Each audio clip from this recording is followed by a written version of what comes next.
Buenas noches a todos los que ya se han incorporado a esta sesión de Zoom. Les saludo desde Bogotá. Mi nombre es Eval Scharfenberg y codirijo el sitio de periodismo de investigación armando.info. Hoy le estoy dando la bienvenida a la primera sesión, a la sesión inaugural de un espacio que hemos llamado Armando Cápsulas, que es un espacio con el que de ahora en adelante, de manera regular, pues vamos a permitir que el público conozca de manera directa, de viva voz, la explicación de los propios reporteros de Armando.info sobre las revelaciones que se hacen en sus historias que publicamos en el sitio, pero además, y creo que es la parte más interesante de esta experiencia que inauguramos hoy, también digo es que conozca, que comenten los entretelones de sus historias, pues, ¿no? Quién le dijo qué, en qué circunstancias hizo tal hallazgo, etcétera, pues, ¿no? Casi de manera inevitable, hoy la sesión inaugural, es sobre el tema del momento, al menos desde el 12 de junio y hasta el nuevo aviso, que es el caso de Alex Saab, junto a Álvaro Pulido Vargas, perdón, el aparente testaferro y seguramente, eso sí, el gran mercader del régimen de Nicolás Maduro, que fue arrestado en Cabo Verde el 12 de junio, es decir, ya se aproxima a un mes en prisión, y la posibilidad de que sea extraditado a Estados Unidos u algún otro destino, y que pues eso sea una explosión de información sobre las interioridades del régimen. Y también casi inevitablemente entonces quien tenemos aquí hoy para presentar esa historia y contar, digamos, los tras cámaras de su investigación es nuestro compañero reportero Armando.info, Roberto Denis, que en el imaginario colectivo popular pues yo creo que ya se ha convertido en una especie de gran cazador de Alex Saab, pues en efecto Roberto tiene 5 años investigándolo y publicando más de 20 historias, reportajes muy completos sobre todo el esquema, digamos, de corrupción en torno a Alex Saab y su socio Álvaro Pulido, pues, ¿no? Justamente para conversar hoy con Roberto, y a partir de hoy regularmente en todas las sesiones vamos a tener como entrevistadora, como moderadora, a nuestra colega Diana Carolina Ruiz, quien nos honra en participar en este proyecto. Diana Carolina hoy y de ahora en adelante en todas nuestras sesiones va a ser la encargada con su agudeza, con su información, con su olfato periodístico, de sacarle a nuestros reporteros la información que a ellos pues le cuesta dar de otra manera, porque es justamente ese valioso entretelón, pues, ¿no? Y repito, nos sentimos en Armando.info muy contentos de contar con Diana Carolina, que es una colega muy admirada por todos nosotros, ¿no? Por supuesto, ellos, tanto Diana como Roberto, le va a dar, digamos, una dinámica de entrevista, de conversación, y aquí quisiera explicar un par de cosas, dos procedimentales. Esta sesión va a tener, digamos, un primer bloque de unos 15 a 20 minutos de la conversación, digamos, directa entre estos dos colegas, entre Diana Carolina y Roberto Denis, haciendo repaso a este caso y, repito, sobre todo a todas esas cosas que no se han visto en los reportajes y que Roberto seguramente, pues, finalmente va a acceder a revelarnos. Y luego otro bloque de unos 10 o 15 minutos para dar entrada a las preguntas de la audiencia, del público, pues, ¿no? Quienes estén participando verán que abajo hay un panel que es Q&A de preguntas, y desde ya pues les invito a formular las preguntas que tenga bien hacer a Roberto, que Diana las va a formular pues a nombre de ustedes. Obviamente por las limitaciones de tiempo, porque estamos planteando no hacer más de media hora de esta sesión, es probable, depende del volumen de las preguntas, que alguna de ellas queden sin respuesta, y también es bastante probable, también por esas mismas limitaciones, que algunas que se parecen entre sí, pues las busquemos condensarlas en una sola, pues, ¿no? Y eso, repito, hasta no superar un plazo de media hora. Entonces, ya explicadas las reglas del juego e invitando al público ya a hacer preguntas para Roberto a través del panel de Q&A de preguntas y respuestas que verán abajo en la pantalla, pues no hago más un preámbulo y le doy el paso a Diana Carolina, nuestra entrevistadora, moderadora, y a Roberto. Buenas noches. Gracias, Eval. Bueno, para mí un gusto participar en este nuevo proyecto junto a este equipo de periodistas que enaltece el oficio, tengo que decirlo, con agudeza, con arrojo, con conciencia de la trascendencia de esta labor que tenemos y además de bajo perfil en estos tiempos de redes sociales y de mucho protagonismo, ¿no? E individualismo, lo cual definitivamente contrasta con una gente que trabaja hasta de forma colectiva con otros periodistas de investigación en otras naciones, en otros países. Bueno, como introducción, debo decir que hoy vamos a hablar, evidentemente, tal y como lo ha dicho Eval, sobre los entretelones de esta investigación que ha llevado adelante Roberto Denis, una investigación periodística que logró develar este complejo esquema de corrupción nacional e internacional de este empresario colombiano, pero también con cédula venezolana, de origen árabe, Alex Saab, junto a su socio Álvaro Pulido. Vamos a conversar con Roberto Denis, periodista, fundador de Armando Info y cabeza de esta investigación desde su primera publicación en el año 2015. Roberto, para mí es un gusto entrevistarte y pues creo que de igual manera lo va a hacer para nuestra audiencia, ¿no? Yo lo primero que te preguntaría es algo que estoy segura que muchos quieren saber, ese momento en el que supieron o supiste, no sé si fue en una mesa de trabajo, no sé si la información te llegó a ti directamente, ese momento en el que supieron de Alex Saab, ¿fue el nombre, fue una factura, la constancia de una transferencia por una alta suma de dinero? ¿Ese momento cómo fue? Hola Diana, gracias por estar aquí con nosotros, compartir este espacio y bueno, nada, a la orden para tus preguntas. Eh, el nombre de Alex Saab está, digamos, en el radar de nosotros, del equipo de Armando Info, desde hace, sí, poco más de 5 años. Y recibíamos informaciones sobre la importancia que este señor y su socio Álvaro Pulido Vargas iban ganando cada vez más en lo más alto del poder político en Venezuela, pero también a nivel de negocios. Así es como supimos de sus primeros negocios que tienen que ver con el de Fondo Global de Construcción, que es este negocio, esta empresa que usaron para la construcción de casas prefabricadas. Así es como supimos también de una empresa fantasmal denominada Trenaco, a la que le dieron un millonario contrato PDVSA en 2015 en su momento, que a la postre se cayó, pero nunca se supo en realidad qué pasó con ese dinero y la firma de ese contrato.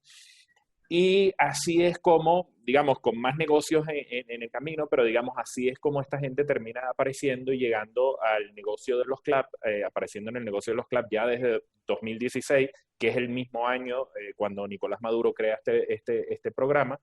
Y bueno, inicialmente en el tema de los clubs no era que estábamos buscando al señor, digamos, Alex Saab o a sus empresas, a su red, sino que descubrimos varias empresas, una de ellas de las intermediarias que estaba metida en el negocio de los clubs, denominada Group Grand Limited, que estaba registrada en Hong Kong. Y cuando empezamos digamos, a tirar del hilo de qué había detrás de esta sociedad, ahí es cuando empezamos a ver distintos niveles de coincidencia y distintos puntos que nos confirmaban que al final quien estaba detrás de esta empresa era el señor Alex Saab, así como Álvaro Pulido, y que, además de todos los negocios que habían tenido previamente, también se estaban convirtiendo desde el mismo primer momento del negocio de los clubs en uno de los principales beneficiarios. Ahora, ¿quién es la persona que conecta a Alex Saab con el gobierno venezolano? Porque además entiendo que Alex Saab movía sus negocios incluso desde el lustro de Chávez, ¿no? No sé si el último, si el penúltimo, no lo sé, pero entiendo que antecede a Maduro las negociaciones que pudo haber hecho Alex Saab trianguladas entre Colombia, Venezuela. ¿Quién es la persona que lo trae al gobierno venezolano? El primer negocio de Alex Saab en Venezuela es, como dije, el de Fondo Global de Construcción. Ese es el famoso video que hay donde se ve a Alex Saab firmando en el Palacio Miraflores. Estaba todavía vivo el presidente Chávez, era Juan Manuel Santos entonces el presidente de Colombia y estaba Nicolás Maduro como canciller. Ese es el primer negocio, es en el año 2011. Es muy curioso porque ahora, a raíz de la detención de Alex Saab, el expresidente Juan Manuel Santos ha venido a decir que él no sabe cómo apareció Alex Saab ahí, en el Palacio de Miraflores, y que eso fue una imposición del gobierno venezolano, que no era, digamos, un empresario que estaba con la delegación colombiana ni representando al gobierno colombiano, sino que fue una imposición en ese momento del gobierno venezolano.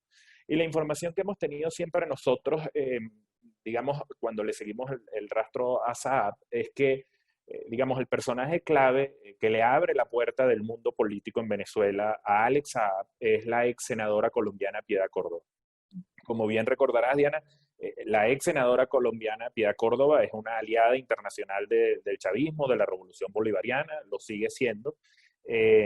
Y toda la información que tenemos nosotros desde años en los que empezamos a investigar al personaje es que ella, digamos, fue la figura clave. Ella recientemente ha dado unas declaraciones donde viene a decir que no sabía la importancia de Alex Saab en Venezuela, para el poder en Venezuela y para, digamos, la estructura financiera del régimen de Nicolás Maduro, cosa que honestamente a estas alturas es poco creíble, porque ella misma, Piedad Córdoba, había declarado hace unos meses a la prensa colombiana que ya Alex Saab estaba tan bien posicionado en Venezuela que no la necesitaba ella para llegarle a Maduro, es decir, que ya Saab le llegaba, digamos, tenía otras vías para llegarle a Nicolás Maduro que no pasaban por ella. Eso, digamos, así fue el inicio de él, eso es, digamos, sus primeros pasos. Y después lo que es, y nosotros los hemos demostrado y publicado y explicado en varios de nuestros reportajes, lo que queda muy claro es que a partir de que Maduro se vuelve presidente en abril de 2013, Alex Saab estrecha la relación no solo con Nicolás Maduro, también con Cilia Flores, los hijos de Cilia Flores y el sobrino de Cilia Flores, Carlos Eric Malpica Flores, que, como recordará, fue tesorero de la Nación y tuvo un cargo también importantísimo en una vicepresidencia de PDVSA. Si uno lee hoy incluso el comunicado que emitió el Departamento del Tesoro en su momento, el año pasado, en julio de 2019, para anunciar y comunicar la sanción de Alex Saab y Álvaro Pulido y todas las sociedades que han usado para sus negocios con el chavismo, ahí uno se da cuenta de la relación, digamos, explicada en detalle de esta conexión con el círculo más íntimo de Nicolás Maduro. Bueno, es llamativo, ¿no? Lo que comentas, si además uno lo relaciona o recuerda que los primeros que salieron justamente a aclarar que nada tenían que ver supuestamente con Alex Saab fueron exactamente el expresidente de Colombia, Juan Manuel Santos, al diario El Tiempo, que entiendo además, no sé si esto está confirmado, pero creo que tiene una estrecha relación o la tuvo, con los dueños del diario El Tiempo. Luego salió exactamente Piedad Córdoba, la ex senadora Piedad Córdoba, a aclarar su situación, pero también el abogado Abelardo de la Espriella, ¿no? Incluso también habló Álvaro Uribe Vélez y bueno, hay una gran cantidad de personas que han salido al paso a decir, a aclarar que no tienen absolutamente nada que ver con Alex Saab. Es decir, uno pudiera entonces presumir que las relaciones de Alex Saab son numerosas y además internacionales, multinacionales. Colombia, Ecuador, México, Venezuela, evidentemente, pero además estamos hablando de Asia, estamos hablando de otros continentes, o sea, se trata de una red internacional. Así es, y es que una de las características de este personaje, de esta figura, Alex Saab, ha sido esa. Es decir, a Alex Saab no hay que verlo solo como a lo mejor un simple contratista que tuvo en su momento el chavismo, que también lo fue, pero pasó de eso a convertirse en una especie de bisagra, no solo de negocios, no solo de esquemas opacos y ocultos para manejar el negocio de los CLAP, para manejar la comercialización del oro, para más recientemente manejar hacer de trader del petróleo venezolano o importar combustible de Irán, sino que él en sí mismo es una figura con muchas conexiones políticas y empresariales que van desde Venezuela, como bien decías, a Colombia y a otros países. El caso de Colombia es muy curioso porque yo siento que la figura de Alex Saab hasta hace muy poco en Colombia prácticamente era, al menos desde el punto de vista de opinión pública, desde el punto de vista de la agenda periodística, era desconocida o no causaba mayor interés. Solo a partir de 2018, cuando, digamos, ya son más sonados sus relaciones y sus vínculos con Maduro, pareciera que despertó el interés, al mismo tiempo reactivó unas investigaciones que tenía el sistema judicial colombiano aquí en contra de de Alex Saab por sus negocios aquí en Colombia. Ujú. Pero por eso hemos visto que, bueno, la ex senadora colombiana Piedad Córdoba ha tenido que salir a explicar, porque ella ha manifestado públicamente que es amiga personal de Alex Saab. Alex Saab también lo había reconocido. El expresidente Juan Manuel Santos tuvo que explicar, bueno, cómo es que este señor apareció en aquella firma de un acuerdo nada más y nada menos que de 2 presidentes en el Palacio de Miraflores. Que Pero además, y permíteme comentarte, Roberto, porque pues no sé, a mí también me llama la atención cómo el expresidente de Colombia puede decir que no tenían ni idea de quién iba a firmar, que se trataba de sencillamente una empresa o sea, uno piensa hasta qué punto los mecanismos de seguridad alrededor de un jefe de Estado funcionan o no funcionan y cómo, ¿no? Porque le iba a estrechar la mano, iba a estar enfrente de él. No sé hasta qué punto eso bueno, se... yo creo que lo que estaba muy claro es que más que por la parte colombiana, Alex Saab tenía asegurada su presencia allí por la parte venezolana, digamos. Alguien se encargó de colocarlo allí y hacer la firma de este acuerdo. Por cierto, que para ese momento, cuando firma el acuerdo con esta empresa Fondo Global de Construcción, prácticamente era una empresa recién creada y con una estructura muy frágil, que eso explica por qué a la postre también terminó siendo investigada y hoy en día está acusada de lavado de dinero, digamos, es por eso, es por los negocios de las casas prefabricadas con esa empresa que se los acusó por Ujú. lavado de dinero en Estados Unidos. Pero además de Santos o la ex senadora Piedad Córdoba, bien decías tú que está la figura del abogado, quien hasta Las hace muy Prienas. poco ha sido el abogado de Alex Saab en Colombia, que es el señor Abelardo de las Prielas, que es un señor, digamos, es un abogado muy polémico, muy mediático, pero además es abogado de Álvaro Uribe, del expresidente Álvaro Uribe en muchos casos, pero además es un señor que opina, tiene columnas de opinión, va a muchos programas, es entrevistado, y ahí ha expresado públicamente, digamos, su repudio al régimen de Nicolás Maduro, pero al mismo tiempo era el abogado de Alex Saab. Claro, él decía que no sabía los negocios de Alex Saab ni nada de esto, cosa que la verdad que resulta poco creíble.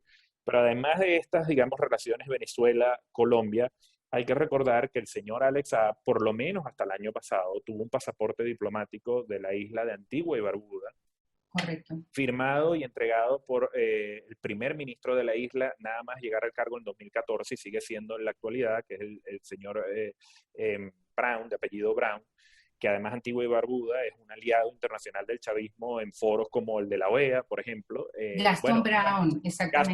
Gaston Brown Ujú.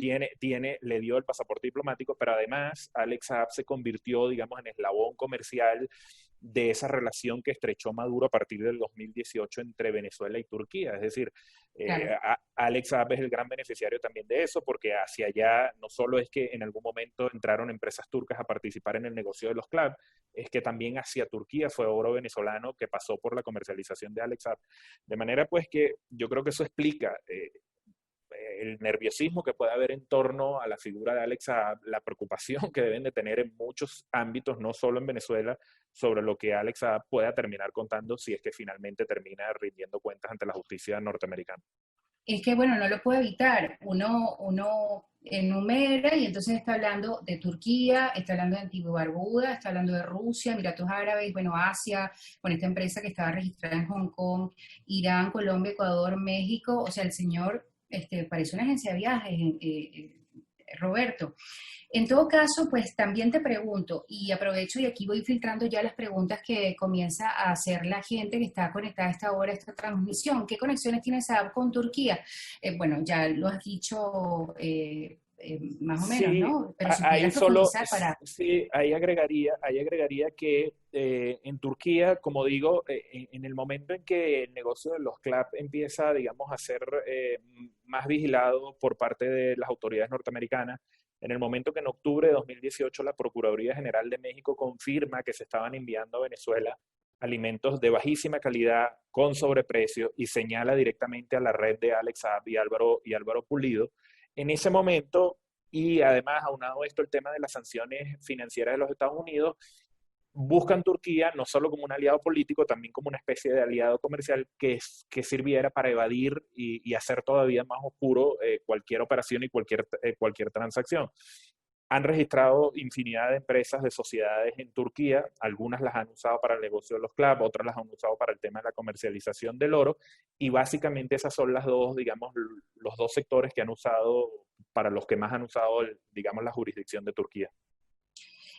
Roberto, te pregunto también con respecto así fuimos ingenuos al pensar que el tema de los clubs era solamente para controlar política y socialmente a la población, ¿no? Porque yo recuerdo en su momento cómo Freddy Bernal, por ejemplo, desde la sede del Palacio Federal Legislativo, decía, lo confesaba prácticamente con total naturalidad, sin ningún tipo de empacho, que sí, que de alguna manera los clubs habían servido para ganar las elecciones, ¿no? En aquel entonces.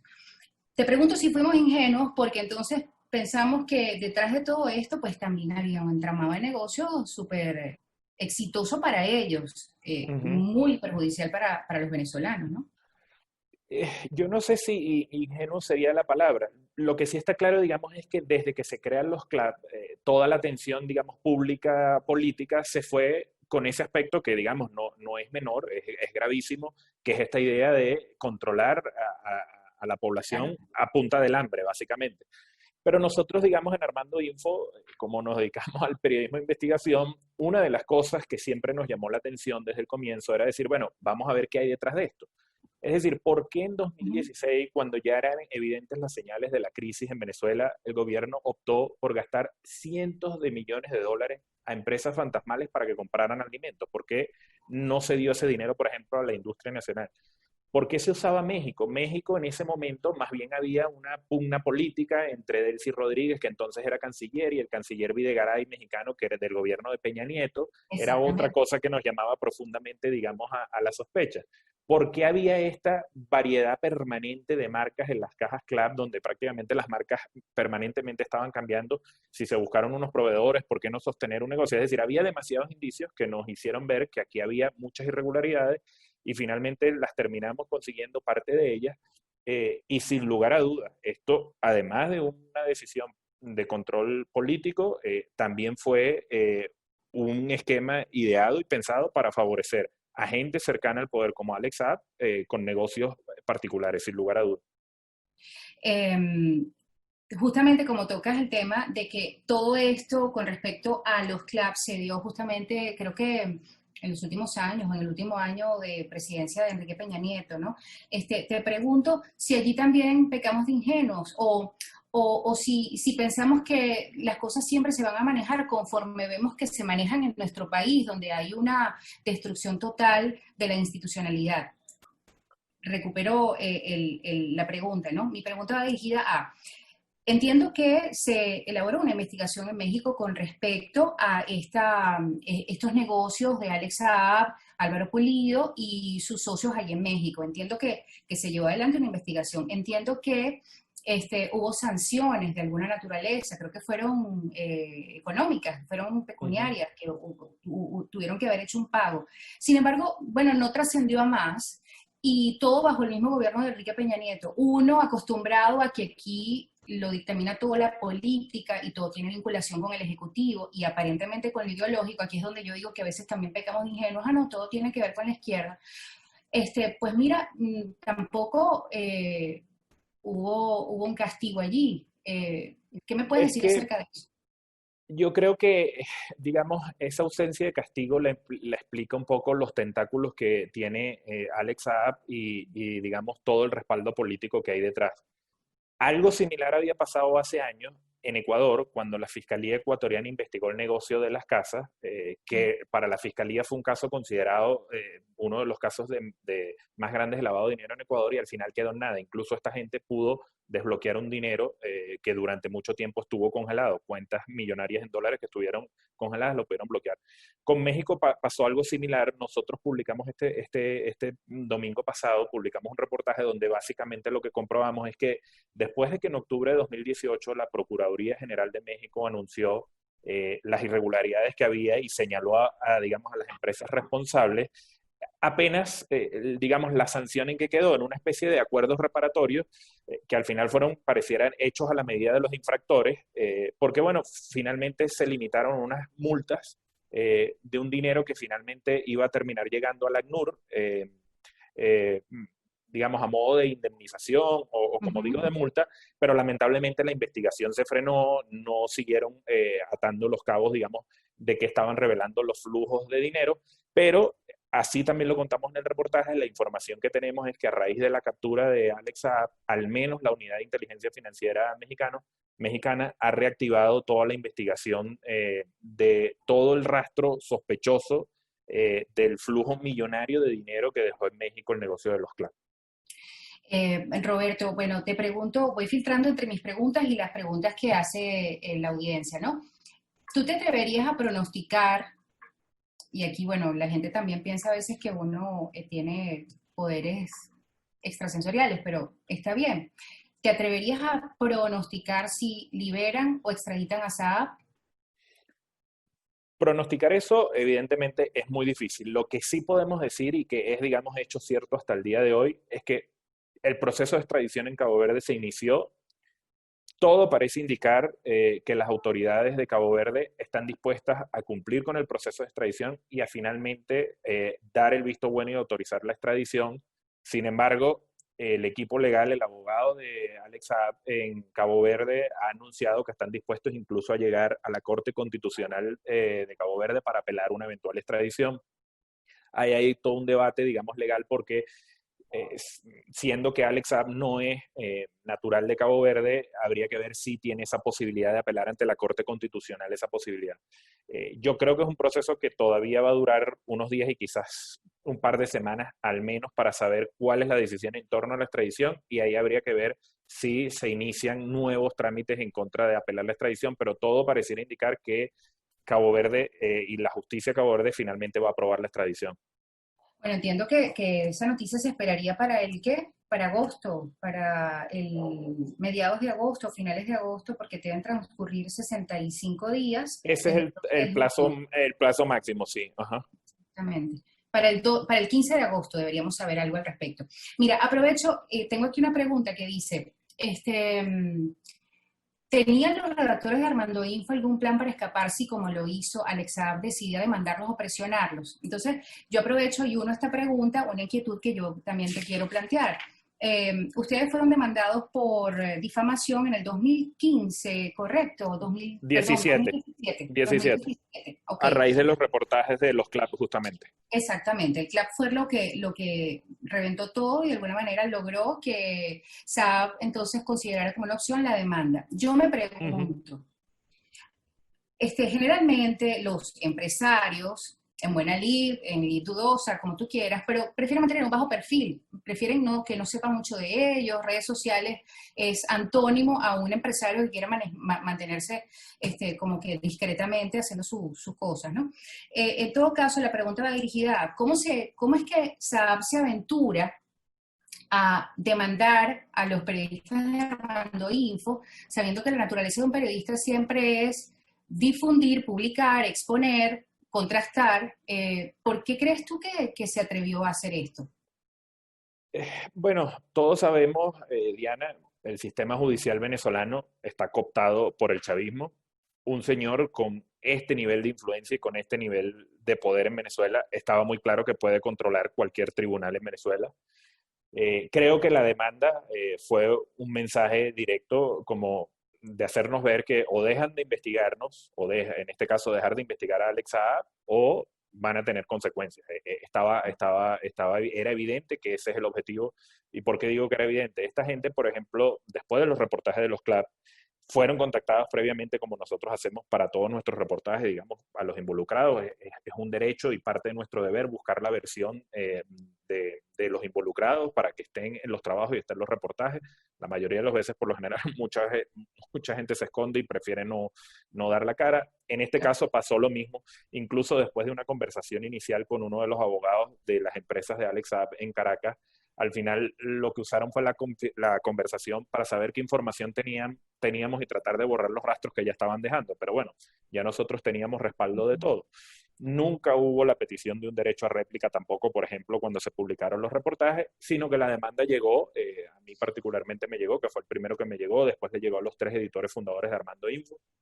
Y estaba claro, era una forma de decirnos, bueno, mira, aquí tienen esto, si ustedes siguen avanzando, bueno, les espera un camino tortuoso en el sistema judicial venezolano que, como digo, está cooptado completamente y además un señor de este poder económico, de este poder político, es evidente que lo iba a controlar a su antojo. Y como siempre supimos eso, pasamos un tiempo, unas semanas, en donde evaluamos qué era lo mejor, nunca dejamos de investigar y de buscar información y seguir investigándolo, y al final decidimos, mire, tratemos de salir, conseguimos con unos aliados estar con el respaldo de la revista Semana en Colombia, y dijimos, salgamos buscando algo de protección, que era lo primero, pero también salgamos para seguir contando esta historia, y eso fue lo que hicimos en 2018, en 2019 y lo que va de 2020. Ustedes no tenían un plan entonces, pero además, Roberto, te pregunto, tenían prohibición de salida del país, supongo. Yo no me quiero imaginar cómo fue ese momento en el que lograron o en el que estaban saliendo de Venezuela y finalmente lograron llegar a Colombia. ¿Cómo fue La ese razón, momento? ¿Lo recuerdas? sí, la razón por la que adelantamos la salida, en la medida que íbamos avanzando, bueno, tratando de idear un plan, porque sabíamos que esto aquí no iba, estaba muy claro que esto no era un asunto legal, ni bueno, vamos a un juicio para mostrar lo que tenemos, las pruebas, las evidencias, era evidente que esto no era. Fueron avanzando las semanas y era inminente, y así recibimos la información de que venían medidas cautelares contra nosotros. Y las medidas cautelares fundamentalmente, ¿cuáles eran?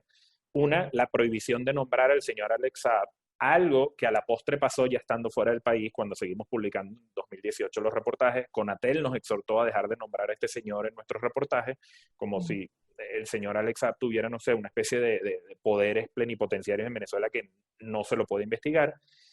Y la otra medida a la que le teníamos, evidentemente, era la prohibición de salida del país. Cuando nosotros salimos, justamente lo que nos anticipamos a eso, ya estando fuera del país es que ocurren las medidas cautelares, pero bueno, ya habíamos logrado salir. ¿Y ese momento cómo fue? Bueno, fue un momento igual de angustia, porque sabíamos que siempre está la posibilidad de que aparezcan récords y cosas en sistemas de los que no tenemos conocimiento, pero que hay en contra nuestra. Evidentemente de angustia, de mucha incertidumbre, de mucha preocupación también, porque al final era un poco salir, bueno, vamos a ver qué podemos hacer, vamos a ver si podemos continuar desde fuera haciendo esto. Había muchas dudas, muchas interrogantes. Pero al menos en mi caso, y creo que también en el resto del equipo de Armando Info, estábamos convencidos que, digamos, eso era lo correcto, no solo por el hecho de buscar, como digo, algo de protección, digamos, estando fuera, pero también de poder seguir contando esta historia. O sea, era muy claro para nosotros que si seguíamos en Venezuela, era evidente que esta historia no la íbamos a poder seguir contando. O sea, lo cual es increíble y revela el nivel de desmantelamiento institucional que hay en el país y el nivel de desprotección que nos enfrentamos los periodistas en Venezuela. Pero yo creo que hicimos lo correcto, era nuestro deber y creo que el tiempo nos ha dado la razón. Y en Colombia, fíjate, él no intentó nada, o sea que tiene más poder en Venezuela que en Colombia, siendo colombiano y todo. Esa es una buena reflexión, Diana, es así. Nosotros siempre también tuvimos esa consideración, porque bueno, mucha gente nos decía, es como ir a la boca del lobo si ese señor es de allá, pero aún así con los respaldos que conseguimos en Colombia creímos que era suficiente y que era un paso seguro el que podíamos dar. Y pareciera así que el brazo del señor Alex Saab no es tan fuerte en Colombia y no era tan fuerte en Colombia el momento que nosotros llegamos en 2018, como evidentemente sí lo es en Venezuela. De hecho, él desde 2018 ya no podía entrar a Colombia por una investigación que le seguía la justicia colombiana a Alex Saab. Claro. Voy haciendo preguntas rápido bueno, satisfacer la inquietud que tienen muchas personas, ¿no? Si puede decirse que Saab perjudicó a los venezolanos, ¿por qué tiene que meterse a Estados Unidos? ¿Por qué lo solicita? ¿Ves alguna oportunidad de que se juzgue a Saab en Venezuela? No, posibilidad no hay ninguna de que se juzgue a Alex Saab en Venezuela. Es triste, es doloroso decirlo, pero eso es evidente. mucho menos después de que ahora el gobierno lo ha calificado como de un agente del gobierno, supuestamente un emisario, además que dicen que tiene nacionalidad venezolana. Cuando él nos demanda a nosotros, nos demanda como ciudadano colombiano. Eso fue en octubre de 2017, septiembre, octubre de 2017. Sería interesante saber desde cuándo tiene la nacionalidad venezolana el señor Alex Saab. No lo van a investigar. Y la razón por la cual sí lo están investigando, ojo, no solo en Estados Unidos lo está pidiendo en extradición porque desde el año pasado había una acusación por lavado de dinero alrededor de 350 millones de dólares. Esa es la razón por la que lo están pidiendo en extradición, pero él está siendo investigado, como digo, en Colombia, o sea que eventualmente Colombia también tendría interés en él. Se investigó en México, en Italia, a finales del año pasado, en noviembre de 2019, le congelaron cuentas y bienes a familiares y el entorno de Alex Saab también allí. Lamentablemente esto lo que nos revela es que en el mundo se están investigando los negocios tan sospechosos de este señor a costa del hambre en Venezuela y a costa de otras cosas en Venezuela, pero donde único no se lo está investigando es en Venezuela. ¿Y qué es de la vida de Álvaro Pulido? Álvaro Pulido Vargas es el socio de Alex Saab. ¿Por qué no se dice nada de él? En todos sus negocios. Al final, Alex Saab al final ha sido como el receptor, digamos, de todos los focos, porque, bueno, ha sido el, entre comillas, más público dentro de esta estructura, ha sido el que ha dado la cara algunas veces. Pero, ojo, Álvaro Pulido Vargas es el socio permanente, digamos, de Alex Saab en todos estos negocios. Está en negocio desde las construcciones de casas prefabricadas en el año 2011 de Fondo Global de Construcción, hasta lo más reciente siempre está. Muchas veces a nosotros, nuestras fuentes nos han dicho que él es como una especie de cerebro detrás de Alex Saab. Pareciera que sí es así. La información más reciente que tenemos es que él está en Venezuela. Él también fue incluido en la lista OFAC en 2019, también tiene la acusación por lavado de dinero y también se lo está investigando en varios países. Una de las características de la hoy primera dama es, que donde quiera que está, se habla del nepotismo.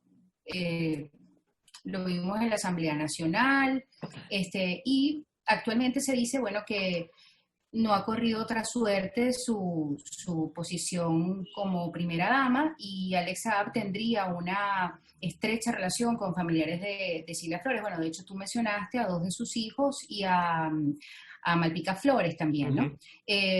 ¿Nos explicas un poco cuál es la relación entre Saab, los Flores y también los hermanos de Saab, que entiendo también están evadidos, no se consiguen por ningún lado?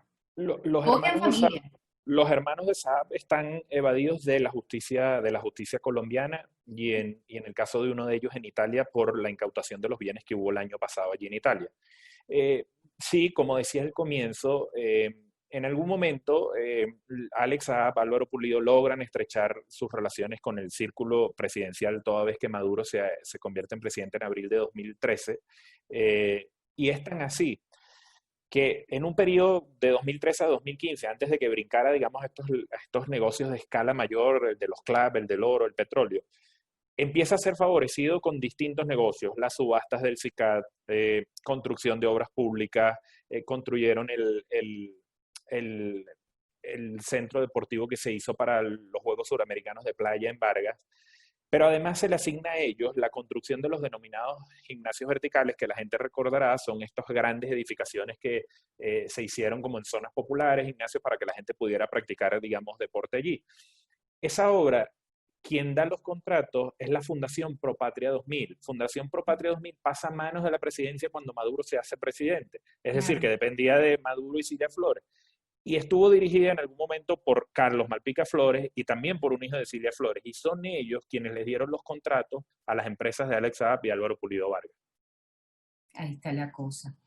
Bueno, te pregunto además, de parte de quienes están a esta hora conectados, en el caso del Pollo Carvajal, el gobierno de Venezuela logró su liberación de Aruba, ¿no? Dice esta persona. ¿En qué se parece o se diferencia de la situación de Saab en Cabo Verde? A ver, inevitablemente creo que es normal que la gente haga algunos paralelismos, pero yo creo que son más las diferencias. En aquel momento, el Pollo Carvajal tenía una condición que era una especie de limbo porque ya había sido nombrado la figura de cónsul, entonces estaba la duda de si era diplomático o no, si tenía esos derechos. pese a que tenía unas acusaciones muy grandes y una investigación abierta por la DEA, que era quien finalmente estaba detrás y sigue estando detrás del Pollo Carvajal, porque a día de hoy tampoco ha rendido cuentas a la justicia, Ujú. y pese a que hay una orden para extraditarlo a Estados Unidos, no se sabe dónde está. Yo creo que la estrategia del chavismo en este caso es más o menos hacer lo mismo. Creo que eso es lo único que explica que en un comunicado de la Cancillería venezolana a este señor se lo califique como agente del gobierno, se le pide inmunidad diplomática y se diga que es un ciudadano venezolano. Yo creo que esa pareciera la estrategia que rápidamente pensó el chavismo con el tema de Alex Saab. Evidentemente, el señor Alex Saab ni es agente del gobierno, ni es funcionario diplomático venezolano para tener inmunidad diplomática, y pareciera que por ahí, digamos, en el sistema judicial internacional, en el sistema legal internacional, no hay manera de defenderlo. Sigo leyendo aquí unas preguntas que quieren hacerte, Roberto. Cuando te fuiste a Colombia, bueno, cuando los 4 se fueron a Colombia, ¿ustedes creen que esto ayudó o perjudicó el avance de la investigación sobre esa? ¿Lo facilitó o lo obstaculizó? Cuando nosotros salimos, siempre la incertidumbre de uno como periodista era no solo, bueno, la situación personal que estábamos enfrentando, sino, bueno, ver si podíamos continuar con la historia, porque yo siempre digo, mira, el lugar donde uno mejor está para hacer periodismo, uno que es venezolano, que estudió, que se formó, que quiere aportar, bueno, es Venezuela. Esa fue siempre la duda que teníamos. Yo creo que al final, a medida que fuimos, logramos mantener la investigación, a medida que fuimos revelando cosas que daban cuenta de la dimensión que tenía este personaje, el hecho de estar afuera nos benefició. Nos benefició en el punto de conocer fuentes y contactar fuentes que a lo mejor desde Venezuela hubiese sido imposible contactar, no solo porque estuvieran aquí, sino porque, bueno, pueden estar en otros lugares, pero seguir el caso tan de cerca, tan sostenidamente como lo seguimos durante años, digamos, nos ganó la credibilidad no solo de los lectores, sino también de muchas fuentes de que de verdad estábamos investigando en serio a este personaje, porque además mucha gente siempre advertía que, bueno, hay que tener cuidado si uno iba a investigar a este señor, justamente por todo el poder que tenía. Entonces yo diría que en definitiva la salida nos dio algo de tranquilidad, de seguridad y nos permitió continuar trabajando, que estaba clarísimo que desde Venezuela no lo íbamos a poder hacer. Roberto, me quedan 4 minutos y estoy segura de que es menos, pero 3 minutos me dicen por acá. Tengo 2 preguntas. Una es, ¿tú crees que te llegaste a obsesionar con Saab? A los periodistas a veces nos pasa, bueno, que tenemos entre ceja y ceja descubrir algo, comprobar una hipótesis y nos obsesionamos. ¿Te pasó? No, si soy honesto, no. Yo siempre digo, esto no tiene nada que ver, esto no es una animadversión personal, es que aquí lo relevante era mostrar por qué esta persona estaba acumulando el poder que estaba acumulando, por qué esta persona aparecía en los CLAR, por qué esta persona aparecía detrás de PDVSA, por qué esta persona aparecía en el oro. Y eso como periodista era el objetivo nuestro. No, si se hubiese llamado de otra forma, hubiese nacido en otro lugar, hubiésemos hecho el mismo trabajo. De ninguna manera fue que esto se trata de una obsesión personal. Y la otra pregunta que quiero hacerte antes de que se nos acabe el tiempo es con respecto a los diputados de la oposición que fueron tocados conforme a numerosas denuncias y trabajos también de investigación que fueron tocados por Alex Saab para lavar su reputación y que luego de esto hicieron una serie de viajes por el mundo, ¿no? Saab y sus aliados viajan para corromper a diferentes países del mundo y ustedes hacen contactos y conexiones con otros periodistas también en el mundo para develar la verdad. Estos diputados están ofendiéndolos, diciendo cualquier cantidad de cosas, los llaman perros, en fin, ya lo hablamos en otra oportunidad, pero bueno, esta reflexión, ¿cómo comparamos estos dos grupos de periodistas y de diputados? Bueno, al final los periodistas hemos hecho nuestro trabajo. Como bien dice, sí, hemos siempre contado y siempre ha sido una característica del trabajo que hacemos en Armando Info, es buscar colaboradores, trabajar en equipo con periodistas de otros sitios. Para esta historia de Alex Saab, que al final ha tenido una dimensión global, hemos tenido contacto con periodistas de España, México, Colombia, de distintos países, y siempre hemos procurado hacer ese trabajo. Y tú recordabas el tema de los diputados. Al final eso nos revela otra dimensión de este señor Alex Saab, es decir, cómo desde el año pasado empezaron a fraguar estos acercamientos con diputados entonces de oposición que tenían la misión de viajar a Europa, viajar a Colombia y a otros países, a clarear, a blanquear la imagen de Alex Saab, a blanquear sus negocios. Pero si vemos la película, digamos, completa, nos damos cuenta que es que desde ese momento se empezó a fraguar lo que vimos el 5 de enero, que fue la toma de la directiva de la Asamblea Nacional, y ahora el reparto de los partidos vía TCJ a estos mismos diputados. Nosotros no vamos a entrar en las descalificaciones, ni mucho menos, ni caer en lo que dicen los diputados. Yo creo que eso los descalifica ellos mismos. Estos diputados lo que tienen que explicarle a sus electores y explicarle al país es qué hicieron y por qué terminaron favoreciendo al señor Alexander. Roberto, sabes que se nos quedan, a mí, y estoy segura que la audiencia también, un poquitón de preguntas en el tintero. A lo mejor esto probablemente tenga una segunda entrega, es una propuesta, pero yo, bueno, ya tengo que despedir. Te agradezco mucho, no solamente tu tiempo para la entrevista, sino además este trabajo, este trabajo dedicado y de tanto tiempo para clarificar la situación y exponer la verdad. Muchísimas gracias. Gracias a ti, Diana, y bienvenida a este espacio de Armando Info. No, por favor, para mí, imagínate, un privilegio. Muchísimas gracias a la gente de Armando y gracias también a la gente que se conectó.